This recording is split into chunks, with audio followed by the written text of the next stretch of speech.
بتبدأ حكايتنا بأربع شباب بيكونوا انتقلوا من عالم البشر لعالم تاني، والمملكة ديت اسمها ليجر، وتم استدعائهم علشان بيكون عندهم قوة كبيرة جدا. وبنعرف انهم بيستخدموا قوة الرياح وقوة النار وقوة كتيرة جدا يعني. وما بين الشباب دول في واحد اسمه موكوتا، ومبيكونش منه أي فايدة خالص، غير ان هو بيشتري البيانة من السوق الإلكتروني الياباني. والأسرة الملكية استدعتهم علشان يدافعوا عن المملكة من الوحوش اللي بتهجم عليها. وبما ان موكوتا ملوش أي لازمة معاهم، فعشان كده بيدوه فلوس وبيطردوه من القصر. وبعد ما بينزل وبيتمشى في المملكه الكل بيكون مستغرب من شكله بسبب الهدوم الغريبه اللي هو بيكون لابسها. وموكوتا اول ما بيحس ان هو لابس لبس غريب بيروح يغير لبسه وبيجيب لبس شبه لبسهم على طول. وبعد كده بيتأجر مكان على قده كده، واول ما بيطلع فوق بيبدأ ان هو يدور في قدراته علشان يكتشفها. وبعد كده بيعرف ان هو بيقدر يقيم قدرات الناس اللي حواليه، وكمان صندوق حاجات سحريه كده يقدر يحط فيها اللي هو عاوزه. وكمان بيقدر ان هو يتسوق على السوق الياباني. واول ما بيدوس على السوق الالكتروني بيتفاجئ ان في شاشه كبيره اتفتحت قدامه. المهم ان هو بيختار ازازه ميه وواحده تونه. المهم ان بعد كده على طول بيلاقي ان في كرتونه اترمت جنبه، وبيلاقي فيها الحاجات اللي هو بيكون اشتراها. وبعد كده بيسافر لبلد تانية بيكون اسمها كيلز، ودي كانت على حدود المملكه. وهو مسافر بيتكلم مع واحد بيكون مسافر معاه، والتاجر دوت بيقول له هو رايح هناك علشان يبيع الصابون اللي معاه،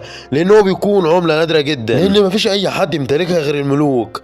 فهو بيقول له ان هو ما قدرش ان هو ياخد غير شنطه واحده، وبيقول له هو لو عنده مهاره صندوق الادوات كان شايل كميه كبيره من الصابون. وبيقول له المهاره ديت بتكون نادره جدا ومش عند اي حد خالص. وميكوتا طبعا بيستنصح عليه وبيساله على مهاره التقييم، وبيعرف ان المهاره ديت بتكون نادره جدا ومش اي حد يمتلكها غير الملوك، علشان كده هي بتكون مهاره نادره جدا. والكلام دوت بيطمن ميكوتا لانه كده ما حدش هيقدر ان هو يقيم مهاراته. والتاجر بيقول له ان في مشاكل جوه المملكه كتيره جدا، علشان كده الحدود هتتقفل على كل اللي جوه المملكه. وبيقول له السفر من المملكه بعد كده هيتمنع. وهو اول ما بيروح هناك بيتاكد من كلام التاجر ان هو كان صحيح، ان كل العربيات اللي كانت مسافره رجعت تاني. وبعد كده بيروح على مكان بيأجروا فيه ناس لمرافقين السفر، وطبعا هو واخدهم علشان يحموه في الطريق من قطاع الطرق واي حد يعني حاول يأذيه. وغير كده هو لو سافر لوحده ممكن يموت في الطريق. المهم ان هو بيأجر فريق فارس اسمه فيرنر، وبيتفق معاهم ان الاكل طول الطريق هيكون عليه هو، وتاني يوم بيتقابلوا علشان يمشوا في طريقهم. وبيعرف ان الفريق بيتكون من سياف سينفن والمتعقبه ريتا وساحر اسمه سامون ومعالجه اسمها فرانكا. بعد ما يتعرفوا على بعض بينطلقوا على مملكه سيفان. المهم ان بعد ما بيمشي شويه بيقفوا. ميكوتا طبعا بيطلع من صندوق بوتاجاز وحله وبيعمل لهم اكل، واول ما بيدوق الاكل بتاعه بيعجبهم على اخر حاجه. المهم ان بعد كده بيكملوا طريقهم، وفي الطريق ريتا بتحس بالخطر فعلشان كده بتوقفهم. ووقتها بيشوفوا وحوش عملاقه كده شبه الدبان، ففرنر بيهجم عليهم بالسيف بتاعه. المهم انهم بيهزموهم وفرانكا بتعالجهم من الجروح بتاعتهم. وبعد كده ريتا بتقول لهم ان في خنزير عملاق جدا بيكون جاي على ناحيتهم، فبيستدعوه وبيبداوا انهم يقاتلوا فيه. المهم ان بعد شويه قتال حلوين كده بيقدروا انهم يهزموه. المهم ان بعد كده بيقطعوه، وبطلنا طبعا بياخدوا في صندوق الادوات بتاعه. وفي نفس اليوم بالليل ميكوتو بيعمل لهم اكل حلو جدا، والاكل طبعا بيعجبهم جدا، واول ما بياكلوا الاكل بيحسوا انهم بقى اقوى من الاول. المهم ان ميكوتو بيقيمهم ويتفاجئ ان قوتهم زادت كتير جدا،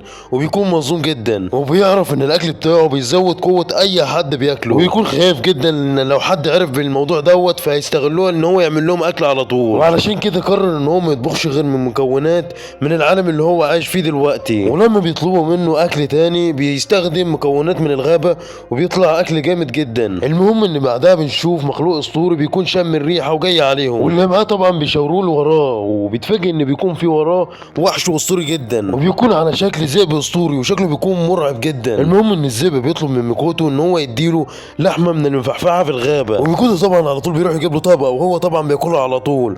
وهو انت متخيلين ان هو هيكفيه طبق واحد؟ لا والله. المهم ان الذئب بيقول لميكوتا ان هو بيكون عاوز يعمل معاه عقد، وشروط العقد دوت ان هو يكون مرافق لميكوتا. وطبعا الميكوتا اول ما بيشوفوا الفرسان بيكونوا مرعوبين جدا من الوحش دوت بيوافق على طول. المهم ان هم بعد كده بيعملوا العقد انهم يقربوا راسهم من بعض. المهم ان ميكوتا عارف ان هو لابس في فخ مش هيقدر ان هو يخرج منه، وبعد كده الذئب بيقول له ان هو يختار له اسم. المهم ان هو في النهايه بيقترح له اسم بيكون اسمه فيل. المهم ان بعد كده بيكملوا طريقهم لحد ما بيوصلوا لمدينه فينان. المهم ان ساعتها فيل بيكون حاسس بالجوع واللحمه اللي معاهم بتكون خلصت. المهم ان هو بعدها بيروحوا بيصطاد وحش بيكون من الرتبه بيه، ولان طبعا الطائر دوت بيكون ضخم جدا فميكوتو ما بيقدرش ان هو يقطعه، وبيسيب المهمه ديت لفيرنر والفريق بتاعه بمقابل انهم ياخدوا المخالب وكل حاجه في الطائر دوت. وبعد ما بيقطعوا الطائر دوت ميكوتو بياخد اللحمه بتاعته بيقطعها ويحمرها. المهم ان هو بيدي الفريق الاكل بتاعه علشان فيل ما يخلصش الاكل كله لوحده. وبعد كده بيدي الفيل نصيبه، والاكل طبعا بيكون عاجبه جدا. ولما بيحرقوا حرس بوابه المملكه بيكون عددهم كبير جدا. المهم ان هم بيتكلموا مع الحراس وبيفهموهم ان فيل بيكون مرافق لميكوتا، وحارس المملكه بيكون مقلق ان فيل يهاجم سكان المملكه، وميكوتا بيطمنه ان فيل مش هيهاجم اي حد جوه المملكه. والمغامرين طبعا علشان هم اعضاء في نقابه المغامرين ما بيدفعوش اي حاجه، وفيل علشان مش منضم لاي حاجه بيدفع فلوس. وفيرنر بيعرفه ان هو لو عايز يكون تاجر ينضم لنقابه التجار، وعلشان كده مش هيدفع فلوس وهو داخل اي مملكه. لكن ميكوتا مش عاوز يكون ان هو تاجر، هو بيكون عاوز يبيع المنتجات اللي هو بيطلعها في الممالك والقرى القريبه يعني. علشان كده هو عايز يدخل من نقابه المغامرين علشان يقدر يبيع للمغامرين واي حد كده يعني. وبيكون عنده مشكله تانية، مين اللي هيقطع له اللحمه اللي هو بيكون عاوز يقطعها. المهم ان فيرنر بيخليه يمضي ان هم خلصوا المهمه بتاعتهم. المهم ان بعد كده بيودعوه يمشوا. وبعد كده مساعد الملك بيطلب منه ان هو يروح يقابل الملك في القصر ويحكي له ازاي هو قادر ان هو يسيطر على الذئب الاسطوري دوت، لكن هو بيرفض بادب. لكن الادب مش بينفع معاه، ففيل بيتدخل والراجل بيخاف وبيجري على طول. وبعد كده بطلنا بياخد فيل وبيروح لنقابه التجار وبيدفع الفلوس وبيشترك في جوه النقابه. المهم ان بعد كده فيل بيطلب منه ان هو يعمل له اكل، فبيروح مكان كده وبيبدا ان هو يقطع اللحمه ويعمل له الاكل. المهم ان هو طبعا بيبدا ان هو يعمل له اكل وفيل طبعا بيكون عاجبه الاكل جدا. المهم بعد كده بنشوف ميكوتا وهو بيكون بيحاول ان هو يشتري من المتجر رز، ولما بيطبخه مع اللحمه بيكون طعمه جامد جدا. وساعتها فيل بيطلب منه ان هو يجرب طعم الرز، واول ما بيجربهم بيكون طعمهم جامد جدا. وهو كان فاكر